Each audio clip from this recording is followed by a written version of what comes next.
esse ano nós fizemos 30 anos, 2023, e a gente lançou o projeto do Azevedo Capacita. A Azevedo Capacita é um projeto estava no papel há alguns anos já, muita gente tem feito, mas é devido à nossa vivência, né, principalmente com os hospitais filantrópicos no Brasil todo aí, segmento de saúde no geral, né, identificando a dificuldade que tem de levar conhecimento para as áreas, né, para cada região. A gente atua num segmento muito específico, né, hospitalar, que no curso de treinamentos não tem tanta oferta localmente. Com essa disseminação do conhecimento online, do EAD, a gente tirou do papel esse projeto da Azevedo Capacita, que a ideia é levar temas relevantes para as áreas econômicas, vamos falar assim, né? Todas as áreas econômicas e de gestão dos hospitais ou das entidades de saúde como um todo, né? Operadores de plano de saúde, hospital escola, todo esse segmento. E hoje, mais um capítulo, a gente falando, já é o terceiro, primeiro a gente teve um de gestão com o Roberto, depois teve um com a Josi falando de relação abusiva, da relação de trabalho, né? E hoje a gente está falando um pouco das verbas, restritas e não restritas, né? Que é um pesadelo para alguns, é aquela coisa boa que traz um pesadelo depois, né? O dinheiro que vem, como que eu uso, como que eu devo trabalhar ele. Então, para isso a gente preparou um material, está aqui o Jackson Ribeiro, especialista na área, já trabalha com isso há mais de 10 anos, ele vai poder falar um pouco da experiência dele, mas é uma pessoa que tem grande experiência no segmento e que tem identificado o que tem acontecido por aí, né? Então, nos hospitais por aí, a ideia nossa é, principalmente, apresentar um conteúdo, mas gerar um bom debate, né? Gerar bom debate, gerar questionamentos, e um público tão seleto, né? Que eu vi aqui várias pessoas gabaritadas para falar sobre o assunto, e muita gente também hoje, né? Assim, mais de 50 pessoas participantes. Então, a gente quer só criar um ambiente para que o conteúdo seja explorado ao máximo possível.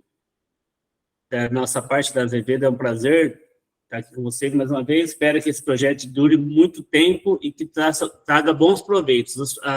Eu não consegui participar da segunda, estava em viagem com a família no período, eu vi a gravação, mas o primeiro eu participei, e é uma satisfação muito grande para a gente poder estar fazendo esse projeto e ter parceiros como vocês que participam dele com a gente, tá? Muito obrigado a todos, e a bola é com você, Jacques. Toca aí. Beleza, vamos lá.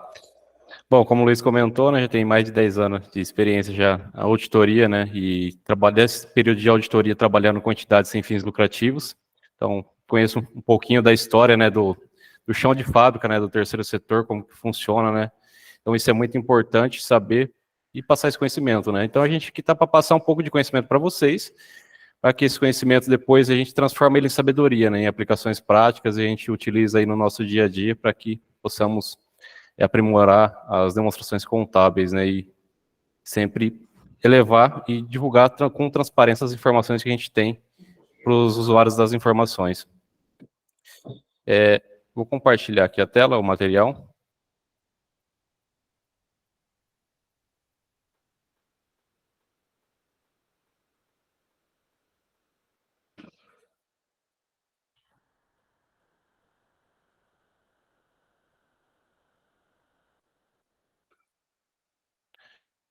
Vou falar um pouco hoje sobre verbas com restrições, né, utilizando a contabilidade como ferramenta de governança e transparência. Como o Luiz falou aí, a verbas com restrições é um dos principais, hoje, fontes de receita, né, das entidades. A gente sabe que hoje a parte do faturamento SUS acaba não sendo viável para poder tocar a atividade operacional, então com isso é necessário utilizar, né, de verbas de subvenções que as entidades recebem. Com isso vem série de fatores que a gente tem que cumprir. Então, o que a gente deve observar na contabilidade? Então, com isso, a gente vai voltar um passo atrás, antes de começar a falar das normas de subvenções, né, falar um pouco sobre o histórico da contabilidade, né, o quanto que ela evoluiu e quanto está sendo aprimorado para que as informações do terceiro setor elas sejam divulgadas com alto nível de segurança e razoabilidade, né. Então, a contabilidade, ela começou, uma das principais mudanças na contabilidade foi a Lei 6.404 de 76, né, que foi criada em 1976, que foi as leis das SIAs. Então, ali foi uma das primeiras normas de contabilidade que começou a nortear os princípios da contabilidade para os registros, né. Em 2005, houve-se a criação do CPC, que é o Comitê de Pronunciamentos Contábeis. Dentro desse comitê existem alguns órgãos que participam desse comitê, e ali vai sendo debatidos os assuntos que depois, conforme ao longo do tempo, vai virando normas, né? Em 2008 e 2009 foi a elaboração das NBCs, que são as Normas Brasileiras de Contabilidade. Então, com isso, deu-se a adoção das normas de contabilidade internacional, em 2010. Em 2012, especificamente para o terceiro setor, foi publicado a ITG 2002, que trata das entidades sem finalidade de lucro. E em 2013, que é o ponto em si que a gente vai tratar bastante aqui nesse debate de hoje, a NBC-TG 07, que trata das subvenções e assistências governamentais.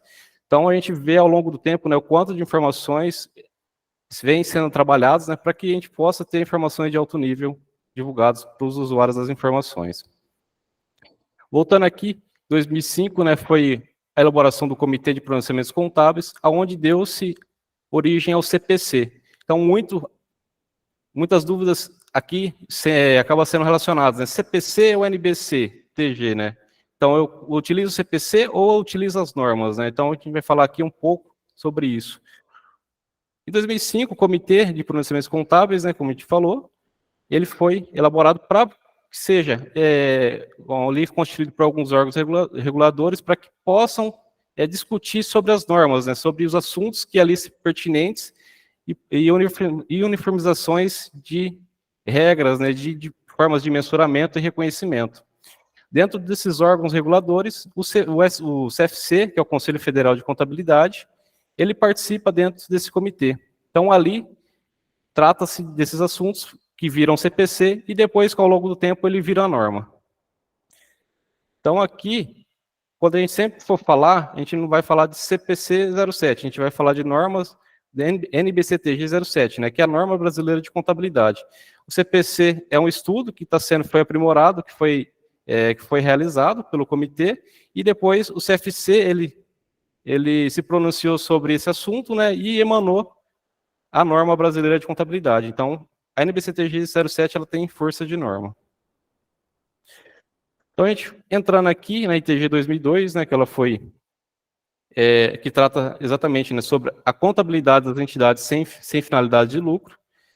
Então, aqui, o que é a entidade sem finalidade de lucro, né? Então, aqui ela é constituída sob natureza jurídica, sendo uma fundação de direito privado, ou uma associação, uma organização social, pode ser uma organização religiosa, ou um partido político, ou uma entidade sindical. Então, aqui são as entidades sem finalidade de lucro.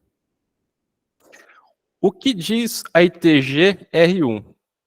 A ITG R1 2002, o que é o R1? O R1 é que essa norma, quando foi divulgada, ela já passou pela primeira revisão. Então, ela já teve uma revisão que foi ali elaborada, foi divulgada, né? Então, teve alguns pontos de aprimoramento. Então, o que diz a ITG R1 2002 quanto às subvenções e assistências governamentais?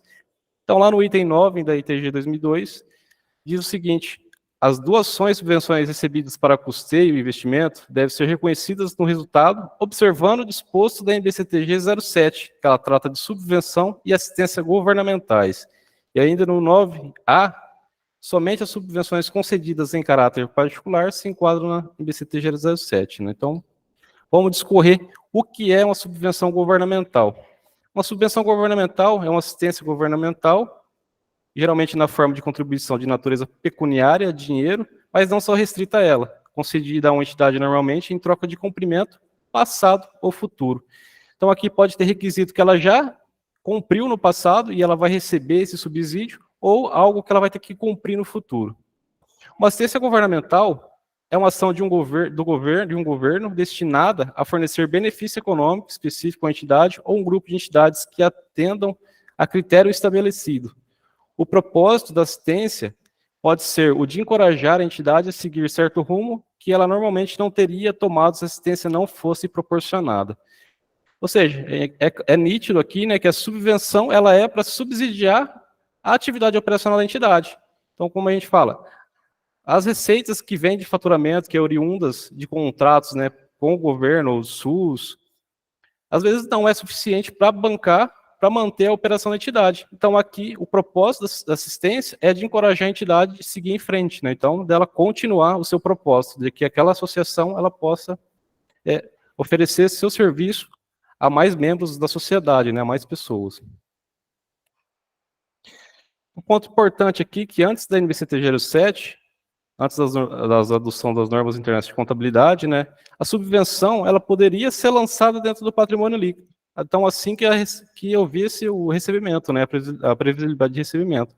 Só que com a divulgação da NBCT 07, houve algumas mudanças que a gente vai abordar mais para frente, a gente vai tratar desse assunto, vai discorrendo aqui nesse debate, nesse encontro. Reconhecimento. Como que a gente faz o reconhecimento da subvenção?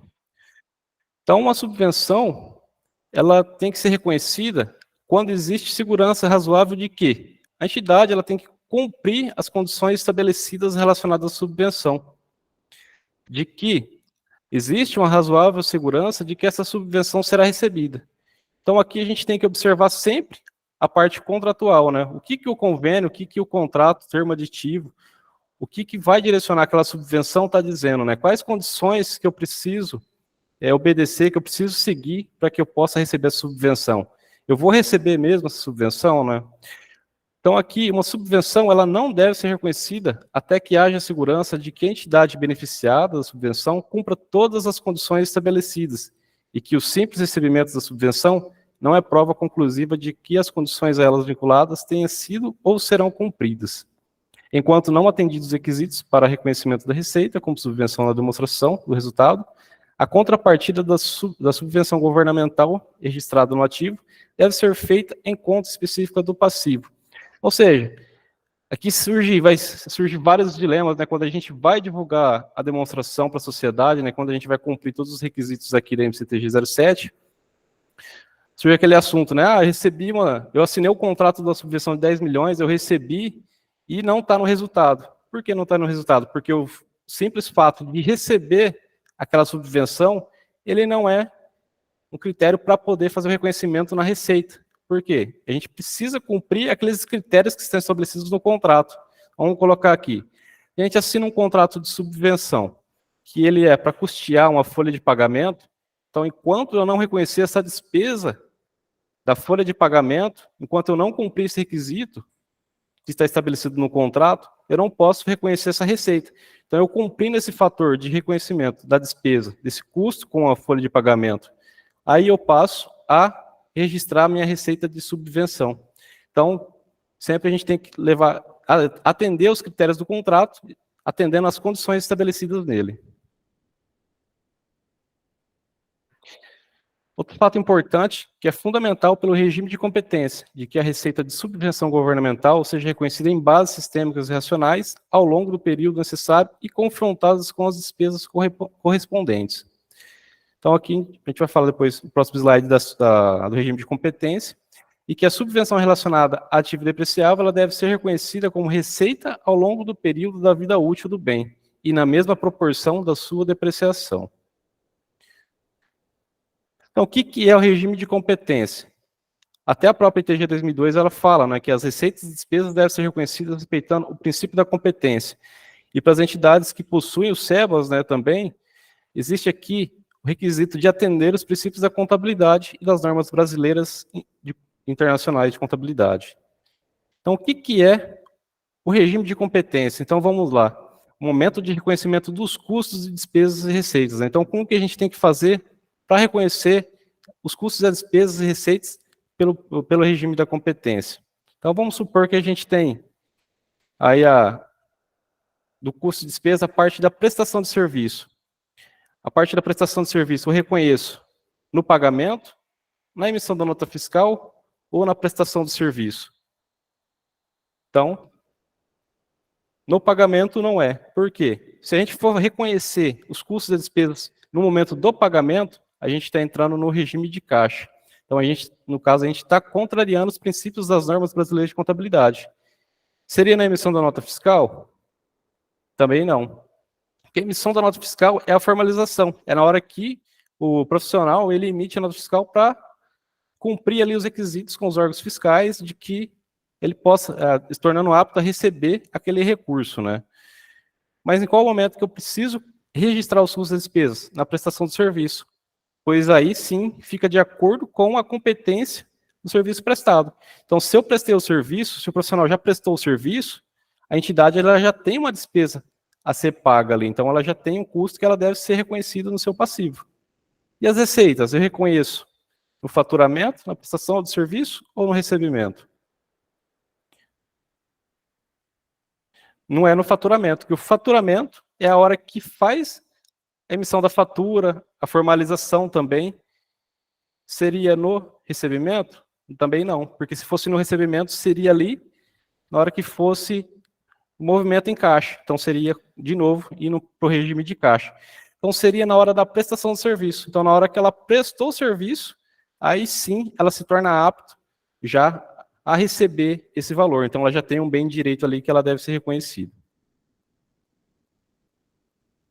Vamos exemplificar aqui como seria o regime o efeito do regime de competência, né? Então, aqui na figura 1, vamos supor se a gente fosse fazer como regime de caixa. Eu prestei o serviço em um mês, então eu recebi, só que o custo eu vou reconhecer no mês 2, por quê? O profissional emitiu a nota fiscal, ou fez o pagamento, foi feito o pagamento no segundo mês. Vamos olhar aqui para o resultado. No mês, o resultado é um resultado positivo, de 50 mil. Então, eu prestei o serviço, eu tenho um resultado de 50 mil. Agora, imagina se eu reconheço essa despesa no segundo mês, seja na emissão da nota fiscal ou no pagamento, no outro mês teria um resultado negativo de 45 mil.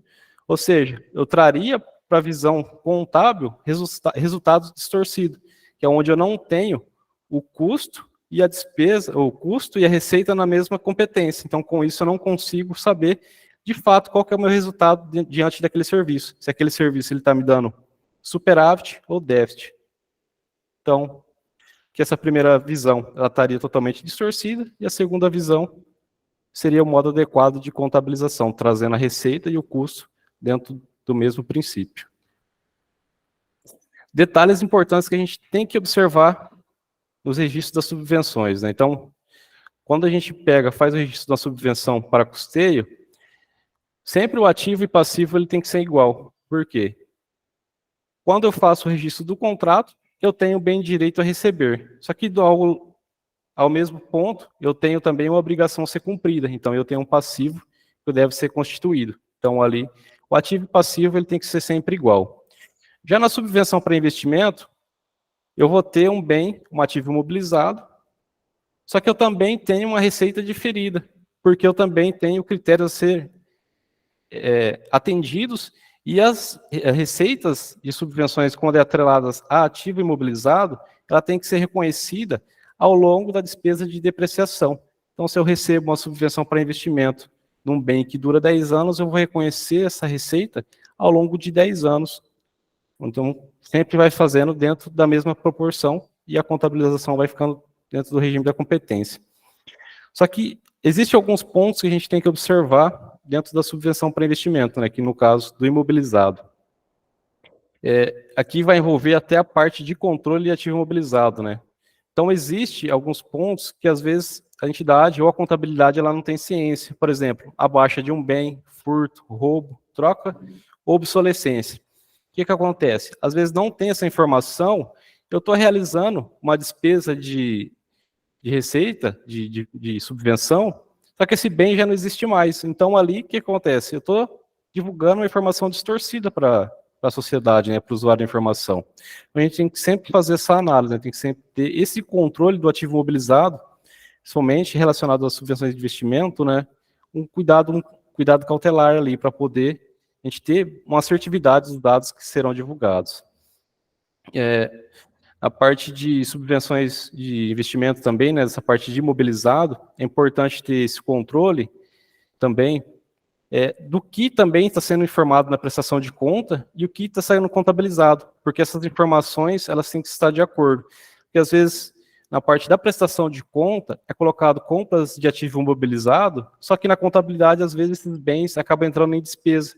Então, essa também é uma informação que tem que ser observada para que ela seja uniforme e elas sejam espelhadas de fato à realidade. Então, aqui também são pontos que é importante ser observados na contabilidade, né? E se eu baixo um bem também do ativo imobilizado, eu também tenho que fazer essa baixa lá na receita diferida. Então, também sempre fazer essa observação. Então, aqui, pontos de atenção quanto à norma, né? Eu não posso acreditar diretamente mais no patrimônio líquido, uma receita de subvenção, então eu tenho que reconhecer ela no resultado. Enquanto não atendidos os requisitos para registro no resultado, a contrapartida deve ser registrada no passivo. Então, na hora que eu faço um contrato, na hora que eu recebo a subvenção, então a minha contrapartida é sempre passivo e não resultado. Uma subvenção relacionada a ativo não depreciável pode requerer certas obrigações. O reconhecimento como receita deve acompanhar a proporção das despesas para cumprir a obrigação. É o exemplo que eu dei lá no início. Então, se eu faço uma subvenção, se eu assino um contrato de subvenção, recebo uma subvenção para poder custear uma folha de pagamento, então eu tenho que reconhecer essa receita para acompanhar a despesa dessa obrigação. Então, conforme eu registro a despesa da folha, ou seja, uma despesa de um consumo de materiais e medicamentos, né, eu faço o registro da receita também para acompanhar as despesas.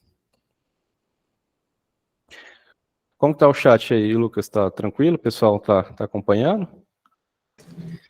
Tá, não, estão acompanhando sim. Lembrando que vocês podem... Bom, já tem gente falando aqui, a Rosaura, né? Mas está tudo... A gente vai anotando, Jacques, conforme você quiser, se você quiser parar e comentar, ou a gente deixa para o final, mas o pessoal já pode ir mandando as perguntas aí no chat, tá? Tá bom. Beleza. Então aqui vamos pegar esse raciocínio, né, a sistemática que é NBCTG 07, vamos desenhar isso aqui em lançamentos, né? Como que eu faria uma contabilização de uma subvenção de investimento? Então vamos lá. Então a gente vai lá, assina um contrato de subvenção, a entidade, provedor, junto com os órgãos, com o governo, né, faz a assinatura do contrato. Então como que eu devo registrar? Então se eu cumprir lá, é uma subvenção, tem um contrato formal, é certo de que eu vou receber, então vou fazer o registro, primeiro registro contábil da subvenção. Então eu registro um débito, uma subvenção a receber no ativo circulante, isso se for uma subvenção que eu for receber nos próximos 12 meses do subsequente, né, o encerramento da demonstração. Então eu coloco um ativo circulante, e a contrapartida eu registro numa conta de crédito, né, subvenção a realizar no passivo circulante. Então eu estou atendendo aqui o disposto da NBCTG 07. Então, eu não estou registrando diretamente no resultado, então eu registro meus bens e direitos no ativo e registro também a subvenção a realizar no passivo circulante. Recebi a subvenção. Eu reconheço essa receita? Não. A única coisa que vai mudar é que vai entrar esse dinheiro no banco, na hora que for fazer a conciliação lá no extrato, vou identificar, vou colocar um débito de banco com restrição e crédito subvenção a receber no ativo circulante. Ou seja, eu só tiro, eu baixo meu contas a receber e aumento minha conta de banco com restrição. Por que banco com restrição? Depois a gente vai falar desse ponto também, que é sempre importante separar isso dentro do plano de contas, porque a gente tem que separar sempre as verbas sem restrição, que é aquelas verbas que vêm de contrato, às vezes de doação, que a gente não tem que prestar conta, e ter também separado bancos com restrição. Então aqui a gente registrou débito e crédito. Agora, registrando a despesa, por exemplo, no contrato estava intrínseco que eu teria que pagar um fornecedor. Então eu venho aqui, registro o débito da despesa com restrição, que está relacionado àquele contrato, e credito o fornecedor a pagar no passivo. Então eu fiz minha operação normal, lá na hora que o fornecedor prestou o serviço, o prestador de serviço prestou o serviço, registrei essa despesa normal. Agora sim, vem o momento que eu vou reconhecer a receita. Então, se aquele serviço foi prestado, que está relacionado àquele contrato, agora sim eu posso reconhecer essa receita. Por quê? Eu atendi os dispostos daquele contrato. Então, eu venho, debito subvenção a realizar no passivo circulante, que é aquela conta que foi do primeiro registro que a gente fez, assim que foi assinado o contrato, e credito a receita de subvenção em conta de resultado. Aí no pagamento eu vou baixar fornecedor, vou debitar fornecedor e vou acreditar banco com restrição. Um ponto importante para a gente sempre observar aqui, rendimento de aplicação financeira. Rendimento de aplicação financeira relacionado à subvenção não é receita financeira. Por quê? A gente não pode contabilizar isso como receita financeira. Porque esse recurso ele está atrelado àquela fonte de receita, porque se eu não atender o disposto daquele contrato, eu tenho que devolver aquele recurso. E na hora da prestação de conta, eu tenho que informar essas receitas financeiras que obteve daquela aplicação, se eu vou poder utilizar ou não também aquele recurso. Então aqui no momento do rendimento da aplicação financeira, se às vezes eu recebo esse recurso e eu demoro um tempo para utilizar, então eu tenho que debitar banco com restrição e creditar subvenção a realizar no passivo circulante, aumentando aquele saldo que a gente registrou em primeiro momento da subvenção na assinatura do contrato. Lembrando que, para subvenção de compra de medicamento, sempre o ideal é que seja criado um estoque separado para esse tipo. Por quê? Porque se a gente não tiver um estoque separado, a gente não consegue mensurar o momento que a saída daquele estoque para a utilização. Então, com isso, acaba o quê? Impossibilitando de fazer os registros de acordo com a NBCT 07.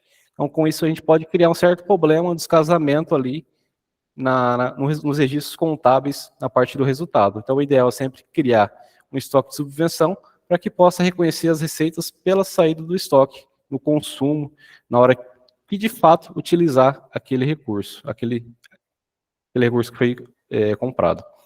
Agora vamos lá, para a subvenção de investimento, né, que é uma subvenção a ativo depreciável. O primeiro passo é idêntico, a assinatura do contrato. Então, recebi lá um contrato para me comprar um tomógrafo. Então, registrei lá subvenção a receber e creditei subvenção a realizar no passivo circulante. Segundo passo, recebendo a subvenção, debito, banco com restrição. Então, eu recebi aquela subvenção e credito subvenção a receber, porque eu baixei aquele conto a receber.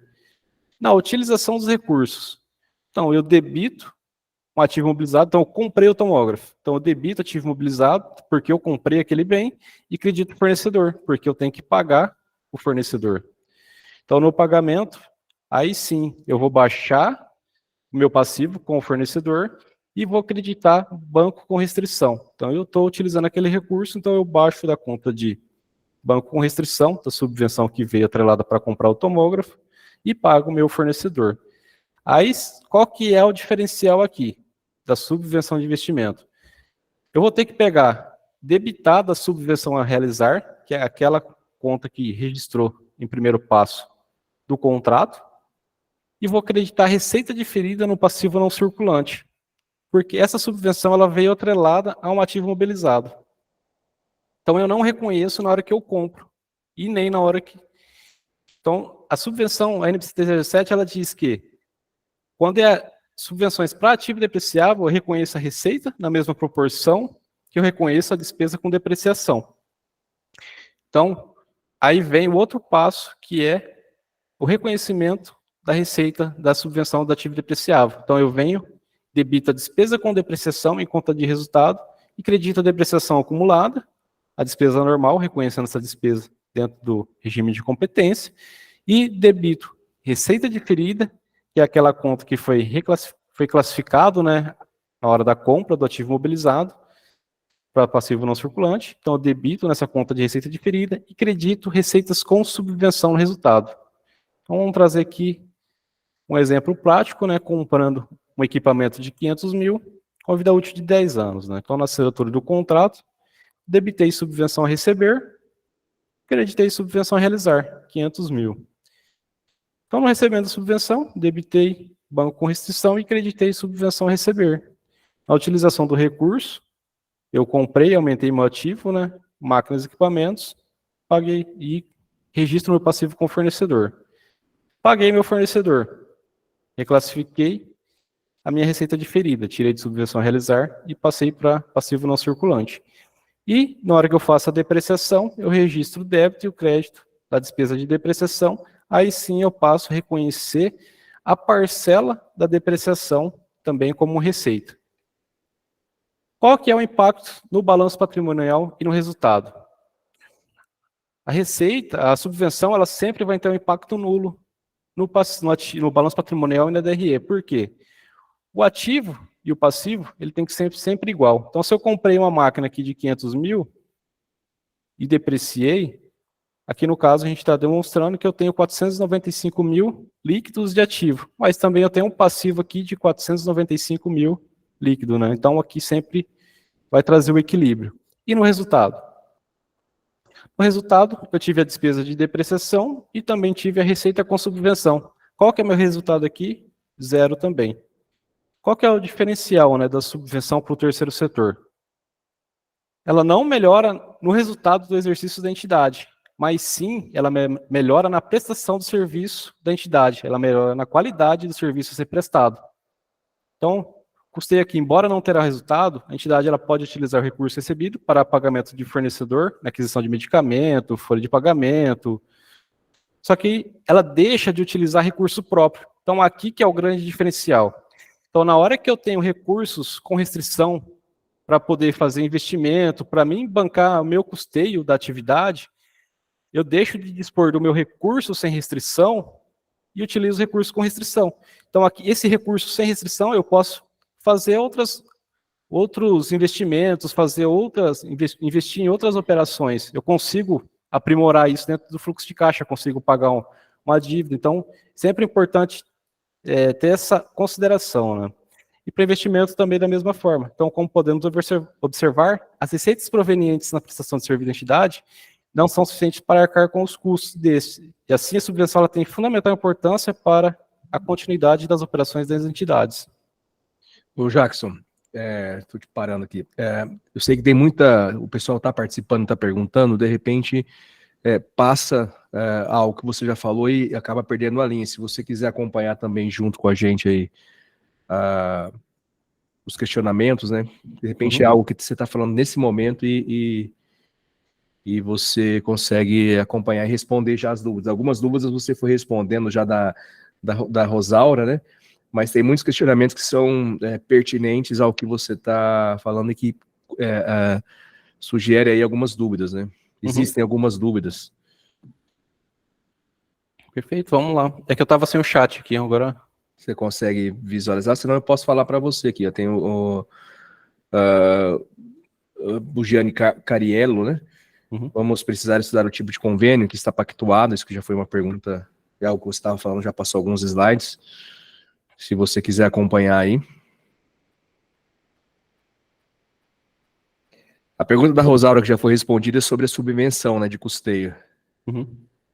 Tá Rosário aqui, né? Lembrando que a prestação de contas é sempre a competência recebida. A prestação de conta aqui é na hora que você vai fazer a informação, né, do recurso que foi utilizado, né? Então, ali você tem a parte de recebimento e pagamento, né? A prestação de conta, ela sempre vai ser o regime de caixa, né? Sempre para os órgãos que você vai informar, né? Então, o que você recebeu, o que você comprou, o que você teve naquele determinado período relacionado àquela subvenção. Tem mais para cima alguma coisa que o pessoal tinha colocado? Não, para cima não. Para cima já foi... Você já respondeu. Você acabou respondendo ali. A Rosaura. O que a Giane quer dizer, Jacques, que isso é genérico para todos vão ter a mesma tratativa ou cada caso é um convênio, tem que estudar caso a caso, entendeu?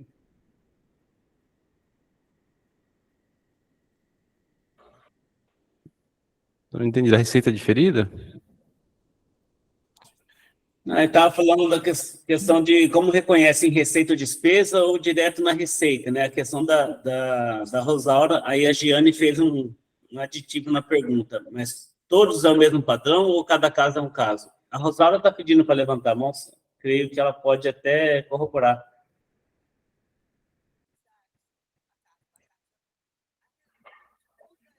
Acho que está baixo o áudio para mim.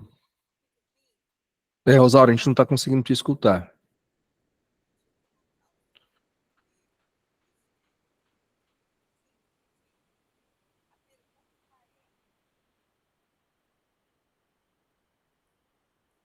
O Diego, Rosário, quando você consegue ajustar o áudio aí, o Diego também tem algumas perguntas pertinentes aqui, viu, Jacques? Algumas dúvidas. A Rosaura conseguiu agora, hein? Ok. Aí, né? Tá, eu botei o fone de ouvido. Eu acho que, salvo engano, todas essas perguntas, elas estão lá na questão da subvenção de custeio, né? Em cima da sua fala, a Giane pergunta, tudo é igual ou pode haver diferenciação conforme o convênio? Isso é uma pergunta, mas sempre relacionada a essa questão de subvenção de custeio. Porque da forma que a norma traz, eu coloquei, inclusive, respondido, não que eu acho prático, né? Porque eu recebo uma subvenção esse mês, e aí, volto para a Giane, dependendo do prazo que ela me dá para prestar aquela conta, como é que eu faço se ela está no estoque e o meu hospital ainda não usou aquele medicamento? Não estou considerando a impraticabilidade da gente ter um estoque separado dentro do hospital. É uma coisa extremamente confusa e de difícil aplicação, mas é o que está na norma e eu entendo. Mas aí eu volto para outra questão. Então, eu recebi uma subvenção para referente à competência de outubro, eu tenho que gastá-la dentro do prazo que ele me deu para prestar a conta que está lá no contrato. E isso pode não acontecer. Eu posso ter o medicamento que eu comprei e ficou lá no estoque, né? E aí, como é que a gente resolve essa questão, né? Eu vou apresentar a nota fiscal e vou ter que comprovar para ele as saídas do estoque, né? Que durou 3, 4 meses ou outra coisa, lembrando que a gente recomenda que estoque é lá na prateleira do fornecedor, não é no nosso hospital, mas acaba sendo alguma coisa que pode ficar lá, né? Então, eu acho que é isso, que todas nós aí, todas as perguntas estão mais ou menos relacionadas a isso aí, a meu ver. O Diego levantou a mão aí. Isso, Diego. Pessoal, bom dia a todos. Parabéns, Luiz, Jackson, Azevedo em geral, pela oportunidade de a gente debater o assunto. Na verdade, eu dei uma opinião aí no comentário que nessa questão da separação dos estoques dos hospitais que atendem SUS, convênios e particulares, eu considero ela impraticável, fato que eu já tomei diligência do Tribunal de Contas do Estado de São Paulo, acho que umas 3 vezes já, umas 3 prestações de contas, sobre essa não segregação das contas nos estoques. Em todas essas oportunidades, eu fui até o TCE, pedi a oportunidade de falar com eles e explicar para eles a minha dificuldade, inclusive os custos que envolveria logisticamente para fazer essa segregação. É claro que isso para fins de atendimento da prestação de contas, mas fica, sim, prejudicada a informação patrimonial contábil, é sabido, mas por isso que eu falo da questão da impraticabilidade. Outra questão é, conforme a colega questionou aí, se haveria a separação das contas, inclusive de período. Eu tomei uma diligência o ano passado, do TCE também de São Paulo, e eu estou mudando a minha escrituração contábil a partir desse ano para atender a essa diligência do TCE. O que eu fazia? Eu criava, por exemplo, uma conta lá, receita com subvenções, onde eu fazia a baixa do ativo diferido. Esse é mais fácil de controlar quando diz respeito ao patrimônio. Eu reconheço a receita baixada lá do passivo contra o resultado, no mesmo momento que eu estou depreciando o bem que é objeto dessa subvenção. Agora, no que diz respeito a essa conta contábil lá no resultado, o TCE apontou para mim, diligenciou, que eles não conseguiam fazer a conciliação. O que eles me impuseram? Eu concordei, porque é algo que eu considerei fácil de praticar. Eu terei que fazer criar uma conta contábil na minha DRE para cada subvenção. Então, aqui no estado de São Paulo, nós temos o Santas Casas Sustentáveis, que agora foi substituído pelo Mais Santas Casas, e outros recursos que vêm do governo estadual.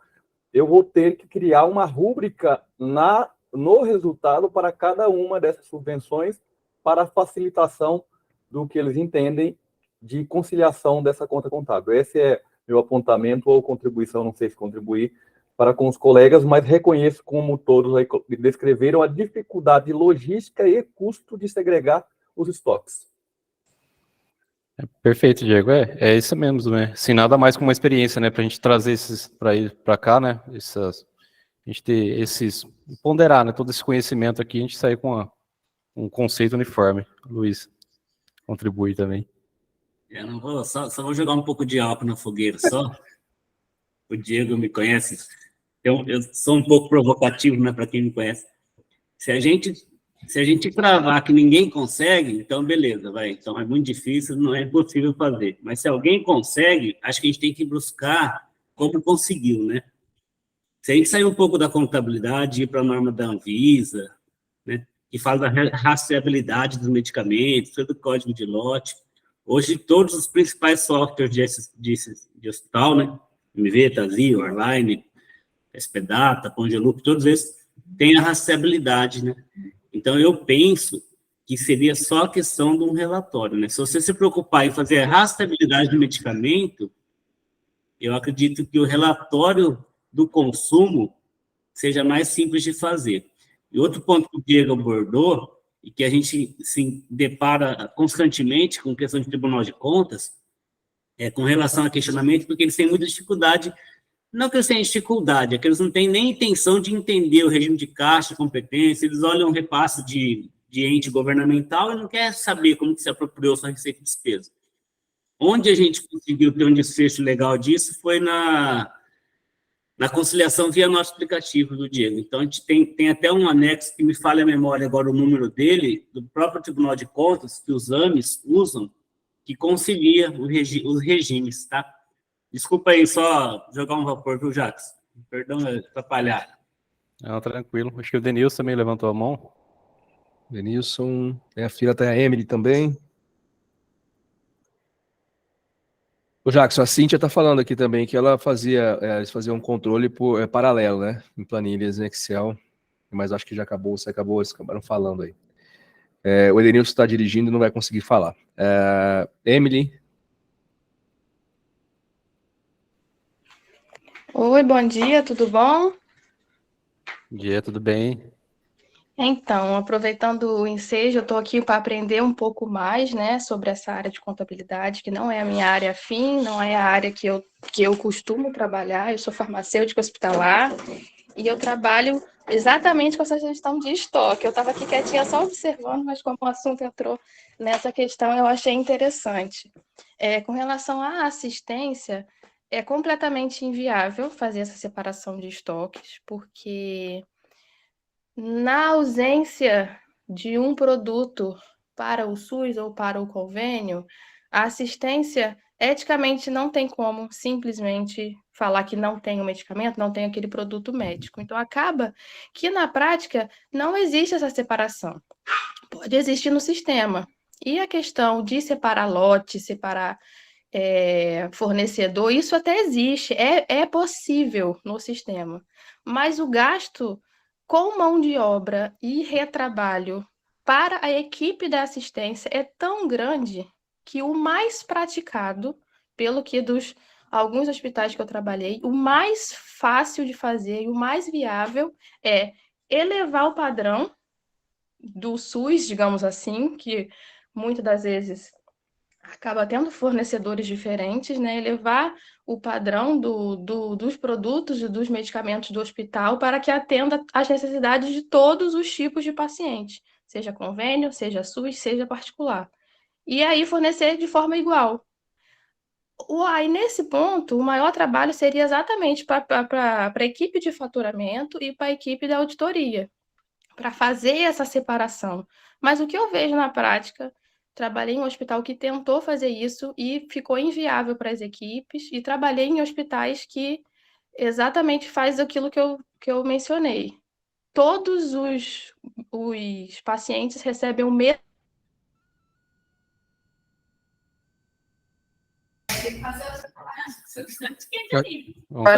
tipo de produto, Tá cortando. independente se é SUS, se é convênio. Pode continuar, ele E voltou aí agora. ele é tratado.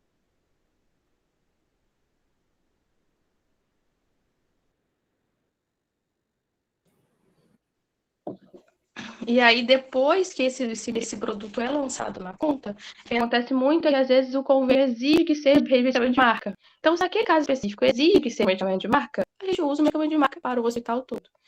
É mais viável, até por questão de economia, que a gente diminui a quantidade de itens dentro do hospital, isso é mais fácil de gerir estoque, de fazer compra e cotação, E quando não é o caso, de que não tem convênio que exija, a gente usa aquilo que é mais viável para o hospital, aquilo que é mais fácil de se conseguir. Aí, às vezes, sai no prontuário médico o nome genérico, sai o nome comercial, dependendo, entendeu? Então, é feito um trabalho grande antes para conciliar todos os cadastros desses produtos no sistema e todos os pacientes eles recebem de uma forma igualitária. Que depois desse trabalho, que é muito grande, no começo, fica mais fácil de lidar na prática. Por quê? Vai ser trabalho para inglês ver. Vai colocar no sistema nomes diferentes, mas na assistência, na farmácia, vai sair aquele que tem no momento, porque é urgência, é hospital.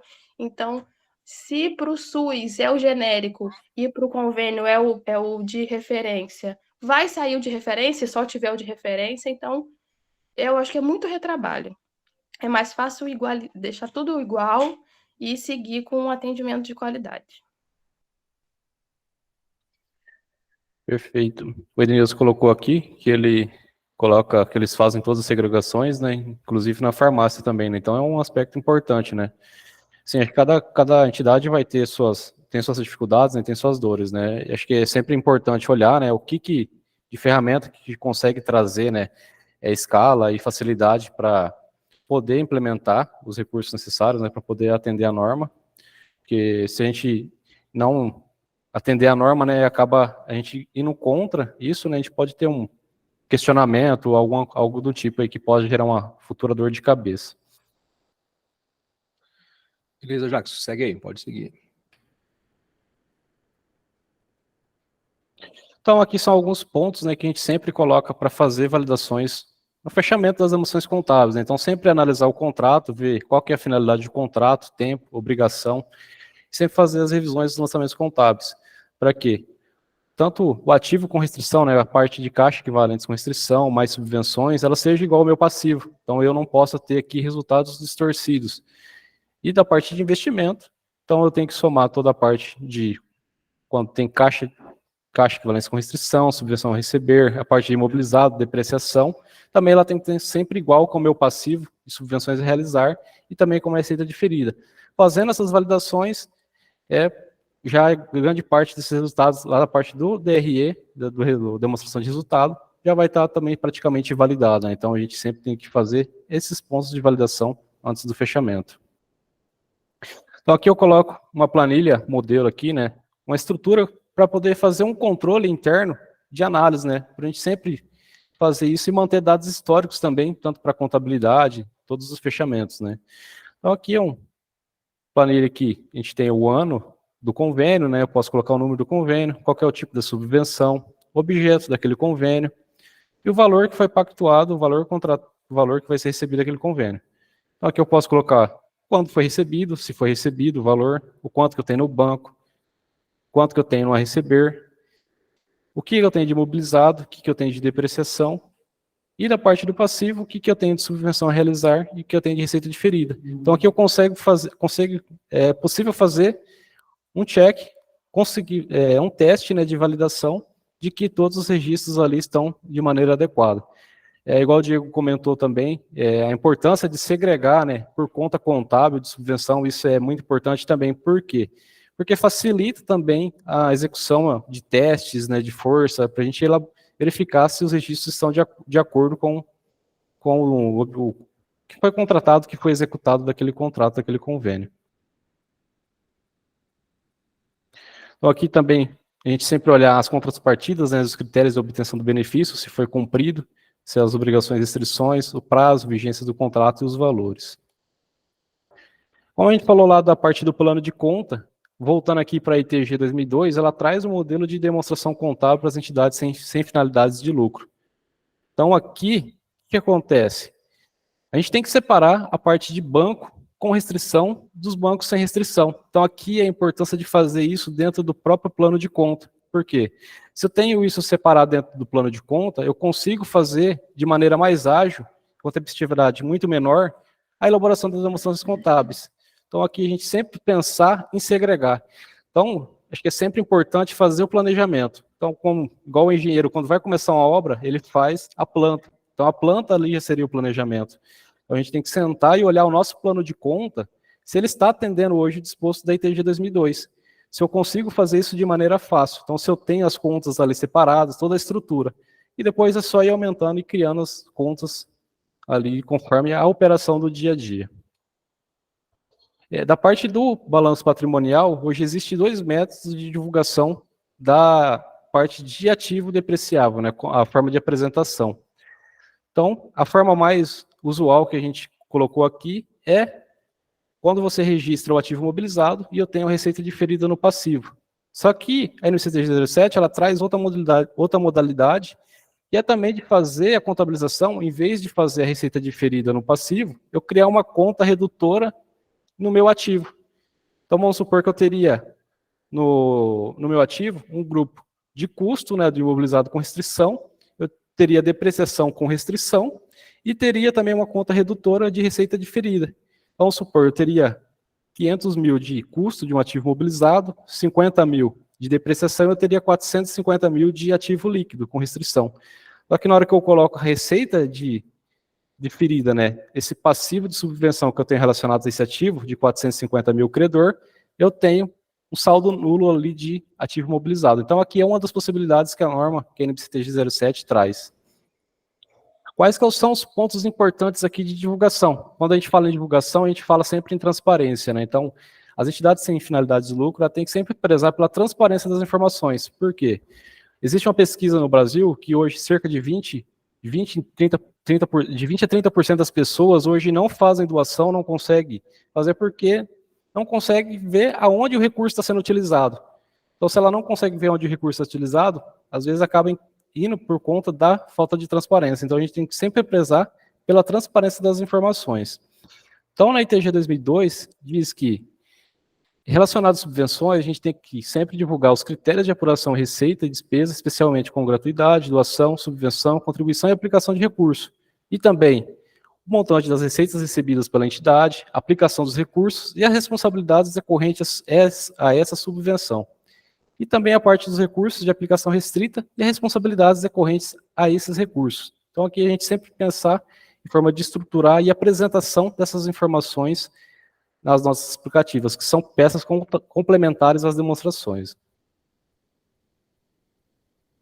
Então, aí fica à disposição aí de dúvidas, questionamentos, pessoal.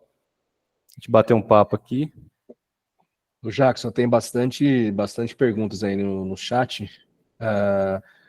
Tatiane Mello, a gente vai disponibilizar, eu não sei se você se inscreveu ou não, ou se você entrou pelo link direto, nós vamos deixar aqui no link, aqui no chat, o link para você, se você preencher lá, a gente vai enviar todos o material por e-mail, tá? Né, Jackson? Isso. O Jackson vai disponibilizar para a gente o material, e aí nós vamos enviar por e-mail.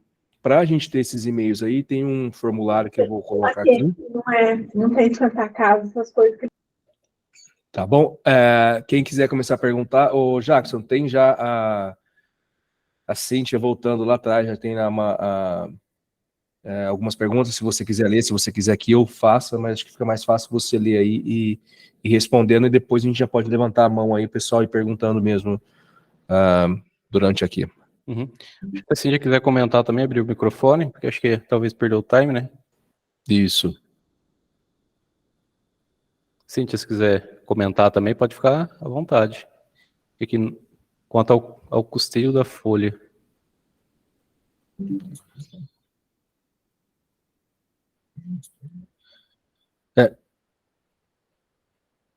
O Jackson já está mais aí, a custeio da folha, a Cintia tinha comentado que ela estava, o financeiro, né, lançava as notas dentro desses lançamentos. Alô, estão me ouvindo? Sim, agora sim. Estão me ouvindo? Sim, estou escutando. Estamos ouvindo. Bom dia. Bom dia. É muito bom esse cursinho, essa webinar que vocês estão fazendo aí. Era uma coisa assim que a gente tinha bastante dificuldade, né? E é uma coisa que eu acho que todo mundo tem dificuldade quando envolve as subvenções. É uma particularidade das empresas filantrópicas, né? Não tem no cotidiano de outras empresas. E, assim, eu não consigo ver muito fluxo dentro da contabilidade. Então, isso dificulta também, né? Quando a contabilidade é muito fechada, porque existem sistemas, tínhamos o TASI, e no TASI eles abriam de uma forma para o pessoal do faturamento, eles abriam outra forma para o pessoal do financeiro, e nós da contabilidade tínhamos uma forma muito sintética para visualizar as contas, né? E isso era uma queixa que eu tinha muito dentro do hospital, porque quanto mais abertas contas para a contabilidade, mais a gente visualiza e consegue ver aonde que está sendo lançado, né, onde que tem erro de lançamento, se está indo de forma errada para uma conta errada, né? Então, essa era uma das dificuldades. E eu perguntei do custeio da folha, porque essa parte de custeio eu vejo, né, que ela está dentro da contabilidade, mas normalmente não é nós contadores que cuidamos da parte de custeio, eu estou certa? Sim, a parte da folha acaba envolvendo o Os departamento grupos. pessoal, né? Daí o departamento de pessoal, assim como o financeiro lá, tem um setor de custeio, né? Então, é ali que eles vão direcionar, vamos dizer assim, foi usado, vocês estavam falando antes do medicamento, né? Foi usado tal medicamento, daí foi usado lá na clínica cirúrgica, Uhum. né? Esse é ali que, no momento que é dado baixa do faturamento, que vai para a clínica, é que entra no custeio, não é? Isso. E a parte da folha acaba envolvendo também quais departamentos, né, quais setores que vai envolver o custeio da folha para poder fazer a prestação de conta, né? Isso, da mesma forma. É aí que eu vejo que as coisas se perdem. Sim. É aí que eu vejo que, às vezes, os lançamentos vão para vamos dizer assim, para um grupo errado. O custeio era para ser da clínica e foi lá para a parte de hemodinâmica, vamos dizer assim. Não é isso que acontece normalmente? Isso, porque a gente tem que sempre pensar, né, na que assina um contrato de subvenção, se a gente já está preparado para atender a prestação de contas daquele convênio, né? Por exemplo, se envolve uma folha de determinado setor, o senhor já está separado aquele setor na folha. Então, no meu caso, né, era difícil de visualizar, porque eu não estava naquele grupo que fazia o lançamento e direcionava para o grupo de custeio tal. Não sei se vocês conseguem entender. Já que você puder contribuir com a colega, eu vou dar um exemplo na prática, como que a gente fez, inclusive essa dificuldade, eu comecei a ter ela quando a gente começou a receber os recursos para custeio de folha na Covid, aliás, em São Paulo, não sei se é nos outros estados aí também, os colegas têm essa dificuldade, mas São Paulo não aceitava a gente colocar folha de pagamento nas verbas recebidas, nas subvenções recebidas de custeio. Passou a aceitar a partir da Covid-19, que teve a necessidade de custear os leitos de UTI Covid. O primeiro planejamento que a gente tem que pensar quando está envolvendo folha de pagamento. Primeiro, você tem que apresentar um plano de trabalho. Nesse plano de trabalho, você vai colocar qual setor que você vai pagar com essas verbas.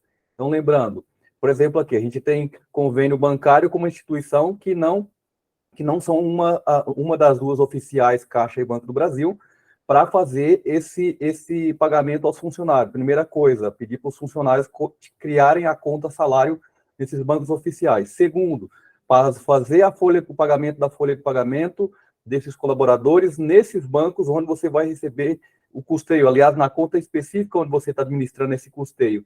E terceiro, se você colocou no seu plano de trabalho que são os funcionários do setor A, B, C ou D, no meu caso aqui, eu tenho custeio da UTI neonatal pediátrica, eu tenho custeio de folha da UTI adulto, então esses funcionários que estão no plano de trabalho, eu já tenho que fazer a transferência deles, eu tenho que alocar eles corretamente nesse centro de custo, e quando eu importo a folha de pagamento aqui, ela é feita no sistema, no Sênior, e a minha contabilidade e custos é feita no TASI. Então, quando eu importo do Sênior para o TASI, eu já importo do Centro Protasi segregando esse centro de custo, portanto, o custo com esse custeio da folha de pagamento já cai na conta específica, onde seria dessa unidade, e aí eu já tenho o resultado, eu já tenho o custo dessa folha de pagamento segregada, e por consequência eu faço a baixa proporcional do passivo.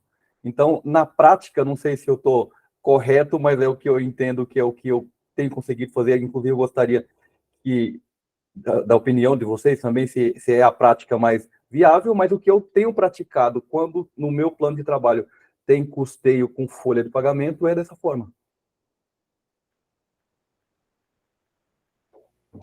Perfeito, Diego. É que sempre a gente se pensar, né, sentar, né, e planejar antes de fazer, antes de executar, né? Às vezes a gente acaba, acho que em muitas situações, né, e acho que muitas entidades devem passar por uma situação que às vezes recebe a subvenção, às vezes não tem o contato, né, do que foi executado no plano de trabalho, e depois que foi fechada a folha, que foi feito todos esses critérios, né, que deveriam ser verificados antes, né, da parte contratual.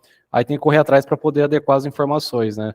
No caso do seu, já faz todo o planejamento antes, separa, faz toda a segregação para que possa fazer já os registros contábeis de acordo, atendendo os critérios daquele convênio, daquele contrato.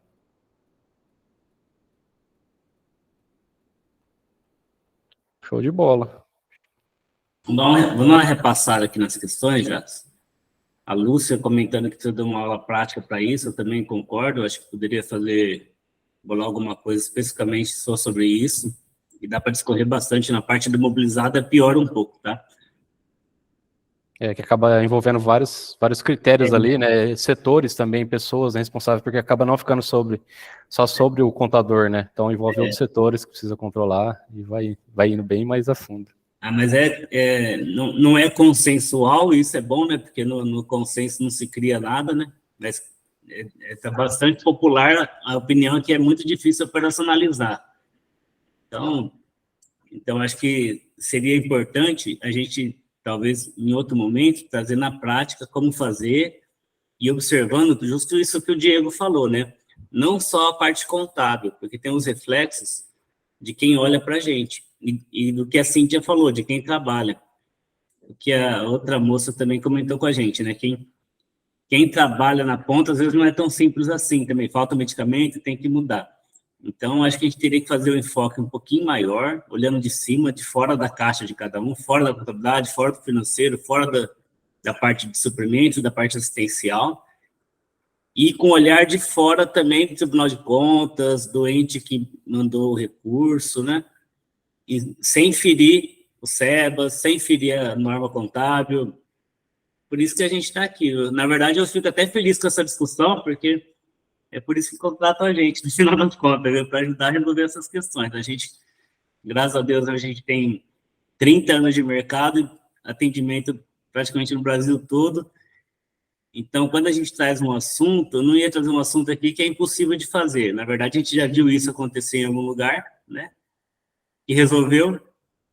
E a ideia agora é só a gente traduzir em boas práticas para que todos os aspectos sejam atingidos, né? Eu brinco, assim, dizer que o hospital é praticamente uma empresa só, um hospital filantrópico, porque o cara que atende o SUS já tem mais de 60% de SUS. Aí não consegue parar em 60%, está 70%, 80%, 90%, de uma tabela de preço única, praticamente. Então, os problemas são muito similares no Brasil todo, não muda muita coisa, tá? O problema da Bahia é o mesmo problema do Rio Grande do Sul. Então, acho que o desafio hoje é a gente sair dessa conversa aqui de hoje para uma questão, para uma política de boas práticas ou um compartilhamento de ideias, né? Mas a gente vai pensar alguma coisa, como fazer isso, viu, Lúcia? Obrigado pela dica aí. A Rosaura falando também que a personalização é bem difícil, que está pensando até em devolver o recurso. A Giane já quer protestar com o CRC, bater panela lá, pedir para eles melhorar, viu? Comprar briga para a gente. Bom, o João Carlos Precinati fez uma pergunta fora do estoque, Jacques. Ele quer saber se no caixa equivalente de caixa ele cria dois grupos, um para conta com restrição e outro sem restrição. Sim, né? Sempre é importante na hora que a gente ter essa distinção, nessa segregação.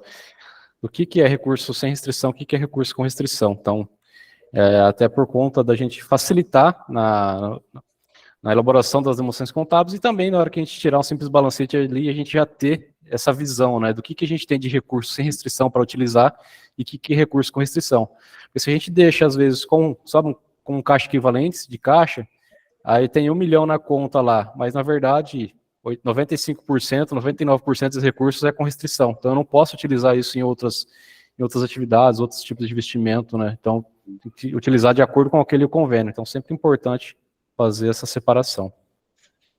E atender o disposto da ITG 2002 depois da publicação. A Cíntia quer fazer outro. Por favor, Cíntia, colabore com a gente. Hoje eu estou pensando, tá? Queimando os neurônios aqui. Uma das coisas que eu sempre tive dúvida, né? Nós temos a conta do ativo, nós temos conta do passivo, aí nós temos a conta do resultado. Sempre dava diferença, usaram todo o recurso, né? Então, aquela conta lá do ativo e do passivo, elas se zeraram, né? Entrou, saiu, belezinha. Mas eu sempre me perdia lá na conta de resultado, porque aquela conta de resultado, ela tinha que acompanhar também, né? Vamos pegar lá um medicamento. Eu tenho lá a conta do ativo, que é a subvenção, né? O nome, nós sempre colocava na frente subvenção. A conta do passivo, que era subvenção também, né? Dava entrada num, saída no outro, mas eram lançamentos quádruplos, não é partida simples, né? A questão é que não é só as contas de débito e crédito simples. Normalmente elas envolvem 2 débitos, 2 créditos, mais 2 débitos, 2 créditos no resultado, né? Essa visualização é que é difícil no momento que você fecha ali, que você tem várias contas de subvenção, e lá nas contas de resultados são lançadas errado, porque já não diz respeito àquela subvenção. Você já lançou em outra conta de outra subvenção. E daí eu tinha muita dúvida, porque diziam assim, não, mas esse pagamento, essa verba, ela foi utilizada, mas foi jogada para outra finalidade, então acabou não saindo para o que era realmente daquela subvenção. Não sei se vocês conseguem entender isso, e se isso é de praxe acontecer, ou se era só comigo que acontecia. Eu acho que a utilização de recursos em outras finalidades acaba sendo mais difícil, né? Porque se você utiliza recurso que não é da finalidade daquele convênio, né, daquele contrato, na hora que você prestar conta, pode ter grandes problemas. Então, no caso, se foi utilizado em outras finalidades, ou teve a solicitação de alteração, né, daquele contrato ou convênio para poder utilizar, ou foi realizado de maneira irregular, que pode gerar um problema futuro. Mas é importante sempre fazer essas conferências, né, de que os lançamentos estão de acordo, né, com o contrato, com o convênio, até como o Diego comentou, na criação das contas, né, no resultado, para que possa fazer essas conciliações, identificações, né, dos valores que foram recebidos, realizados, né, durante o exercício. Só fazer um aditivo, Jacques, que também tem que tomar um cuidado, que nem todos os convênios, a contrapartida é resultado, né? Porque você pode ter algum projeto que você trabalha que não é da natureza da sua entidade. Por exemplo, vou dar um exemplo mais prático. Se você está executando um projeto para a prefeitura ou por algum outro ente, que você não teria se ele não quisesse que você fizesse. Então, você só está executando porque ele te contratou para isso, né? Não é a operação da empresa, não é na atividade normal. Então, nessa linha de raciocínio, você não tem receita e despesa com aquilo na sua atividade normal. Então, esse controle é feito só dentro das contas de ativo e passivo, né, das contas patrimoniais. Se com isso tiver um ganho, aqui no estado de São Paulo não é permitido a taxa de administração, não sei se algum outro hoje permite, eu lembro que no Rio permitia um percentual, hoje eu não sei se pode. Mas se tiver algum ganho, só esse ganho efetivo com isso que é contabilizado no conta de resultado. Caso contrário, não transitaria em contas de resultado, né? é o caso muito específico que nós temos aqui dos AMES, né, do estado de São Paulo. Muita Santa Casa administra AMES, mas ela administra porque o estado pediu para ela, porque ela achou interessante fazer um esforço e fazer no volume e administrar AMES. Só que a receita e despesa do AME não é custeio para eles, né? Então não passa em contas patrimoniais isso. É porque entra naquele conceito, né, da MCTG, da estrutura conceitual, né, da demonstração, né, quando não é uma atividade, né, que não é da entidade, ela não pode gerar impacto no patrimônio líquido, né, então, no caso, ou ela tem um bem, né, mas ela também, ao mesmo ponto, ela tem uma obrigação a ser cumprida, né, ela tem que devolver esse recurso em todas essas questões. Ô, Jacques, deixa eu fazer um questionamento agora para você ou para os demais que estão assistindo a gente aqui. Obrigatoriamente, toda verba restrita tem que ter uma conta mantida para essa finalidade, ou ela pode ser feita através de conciliação, essa segregação dos valores? A maioria dos casos, né, se você já tem um contrato, né, que você tem que, até para você prestar conta, você tem que enviar o extrato do banco, né, como que você vai enviar uma conciliação só de determinados valores, né, então na hora da prestação de conta, um dos documentos que você envia, né, na prestação de conta é o extrato, então a importância de você segregar isso dentro da própria contabilidade, né, ter a conta separada lá no banco, né, já desde o banco, já partindo do banco, já essa conta. Inclusive tem subvenções que já criam uma conta, né, já para poder cair na determinada conta, às vezes já cai no Banco do Brasil ou na Caixa Econômica Federal, já vem em contas específicas. Eu estou concordo. perguntando nesse caso porque outro dia eu cheguei numa entidade que ela tinha bastante bloqueio judicial em virtude de ações antigas, né?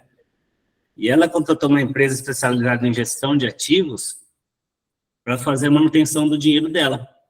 Então, tem uma empresa, né? Existem várias empresas disso que fazem a gestão dos ativos de outras empresas, onde essa empresa contratada disponibiliza uma conta corrente para a entidade, onde é movimentado o recurso. E aí ela faz a prestação de... Essa empresa contratada presta a conta, né, dos valores, e a entidade contratante, no caso do hospital, ela mantém na contabilidade dela, contabilizada com restrição, só que é uma conta em nome de terceiro, entendeu? A essência sobre a forma está preservada. Agora, eu não sei os aspectos formais da prestação de contas sobre isso. Desculpa, Diego. Complementar aí também, Diego? Sim, o que eu ia dizer, Luiz, por exemplo, quando esse é recurso federal, eles já exigem que você abra a conta bancária no banco oficial e toda a movimentação ali através dos sistemas de governo é naquela conta. Quando é recurso, no meu caso aqui, quando é recurso estadual ou municipal, também já no plano de trabalho, antes mesmo de eu receber o recurso, eu já tenho que informar qual é a conta bancária e tem que ser conta bancária exclusiva. Então, inclusive, já tive situações que foi necessário movimentação financeira dessa conta para outra conta, tomei diligência do TCE apontando o ferimento do princípio contábil da entidade. Mas, então, aí, Diego, aconteceu que, num caso, essas contas não foram preservadas numa expedição de mandato judicial de rastreio das contas, sabe? Bacenjude, essas coisas. Então, essa conta não foi preservada. Não sei se você já viu o caso assim. Aí, o sistema do judiciário varreu todas as contas e bloqueou, inclusive, aquelas de movimentação restrita. Aquelas que não eram daquele objeto, né? Claro que você vai conseguir pegar isso depois de 90 dias, né? Se acontecer em novembro, você ficar 3 meses sem dinheiro para essa conta. Então, isso que eu queria saber, se existe essa brecha.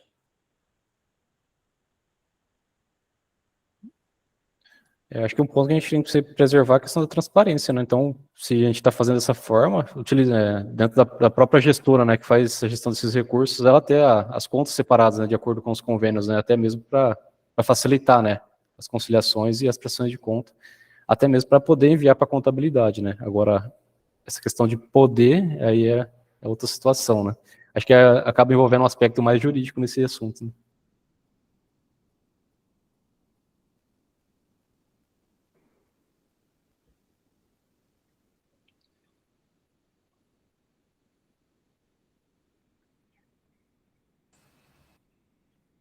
Na conta que não recebemos verba, não podemos realizar investimentos nem pagamentos que não estejam estabelecidos no plano de trabalho. Com certeza, é isso mesmo.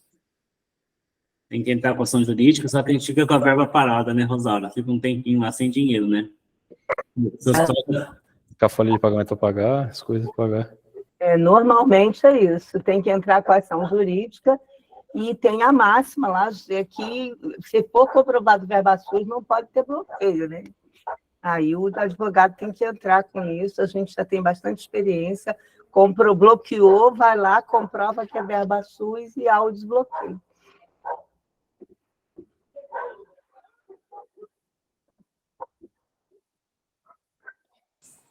Excelente, gente. Olha, a participação manteve bastante gente até agora. Se alguém tiver mais algum questionamento, a gente está à disposição aqui mais alguns minutinhos. E também, espero que deixamos nossos contatos aqui, o Lucas colocou nossos contatos aqui no chat, tá? Seria importante vocês se inscreverem, porque nós mandamos os próximos webinários, os próximos assuntos, a gente está sempre buscando coisas que tragam discussão mesmo, né? Que tragam aprimoramento, né? A gente tem algumas coisas a confirmar ainda, as próximas agendas. Ô, Luiz, Oi. Desculpa, aí, pegando essa dica da Jane, porque realmente, apesar de alguns colegas aí terem colocado que faz, na prática, principalmente na questão do custeio, ela é muito difícil, né? A não ser que eu mantenha um estoque completamente separado, mas aí implica lá na frente, porque eu vou ter que ter outros controles, porque eu tenho dispensação, eu tenho devolução, como é que isso acontece? Então, eu acho que isso é bastante difícil. E queria pegar a sugestão da Giane, a gente fazer uma app sobre isso, e a gente convidar alguém do CRC mesmo, até para ouvir nossas angústias, nossas dificuldades, né? Eu acho que isso é extremamente válido. Lembrando que, por outro lado, a gente pode trazer a fiscalização para cima de nós, né? Então, assim, eu acho que a gente precisa discutir mais isso, com exemplos bastante práticos. Qual é a solução, né, real da solução? Eu vou ter que dispensar, vou ter com estoque separado, e tem que negociar, quando eu fizer lá a negociação com a prefeitura do meu plano de trabalho, que essa prestação de contas ela vai ser até durar aquele estoque, ou então, definitivamente, não comprar medicamento. Faz outro custeio, mas medicamento não compra, que eu acho que é a melhor solução, né? Porque não entramos nessa coisa. Mas eu queria deixar aqui, já é uma situação que a gente vem discutindo muito, a gente fazer mesmo um web sobre isso, né? Convidando realmente pessoas para a gente socializar isso, e eu acho que é o que você falou, né? Juntos somos todos mais fortes e as soluções aparecem, né? Queria parabenizar, excelente a Hebe, e em cada uma que vocês fizerem, pode contar que nós estamos juntos. Um abraço a todos, parabéns, Jacques. Obrigado. Obrigado, Rosaura. Muito bom, que eu acho que a gente pode trazer, né, Jackson, o Luiz, mais para frente também, muitos mais temas, né, porque houve muitas participações, assim, estou recebendo pelo WhatsApp também, tanto pelo chat do nosso site lá, azevedo.cnt.br, o pessoal está mandando também, e para a gente compartilhar esse nosso webinar, né, nós temos já, Luiz, um próximo para a semana que vem, eu vou deixar aqui no chat o link para o pessoal se inscrever. E o que o Luiz falou, é importante a inscrição, porque a gente consegue enviar depois para vocês também os próximos, né? Legal, Lucas. Ok. Bom, Jackson, eu queria agradecer pela preparação do material, pela exposição do assunto. Foi bem no espírito que a gente espera mesmo, né? Alguma coisa que saia da zona de conforto e que gere pensamentos, né? Pensamento. A gente gerou uma discussão, gerou alternativas, e agora a gente tem que trabalhar para tratar esse efeito. Vamos ver se na próxima semana a gente consiga trazer um outro assunto que faça o mesmo impacto disso, tá? Então, eu queria agradecer a todos que estiveram com a gente até agora. 1h30 de bate-papo, praticamente produtivo, apresentação. Aos amigos que conhecem pessoalmente, estou com saudade de revê-los, alguns clientes que faz tempo que eu não vou, outros parceiros que a pandemia afastou, mas a gente está se reencontrando às vezes por aí. Eu queria agradecer a todos que estão presentes e espero encontrá-los novamente nos próximos temas e pode dar sugestão também de assuntos que a gente queira ver, tá bom? Muito obrigado a todos, um bom dia, uma excelente sexta-feira, e é só até meio-dia, viu? Porque quem não fizer até meio-dia...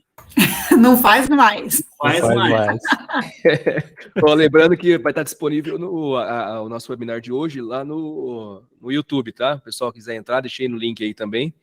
Quiser entrar ou quem perdeu, né? Se algum amigo perdeu, alguém aí, para compartilhar com o pessoal.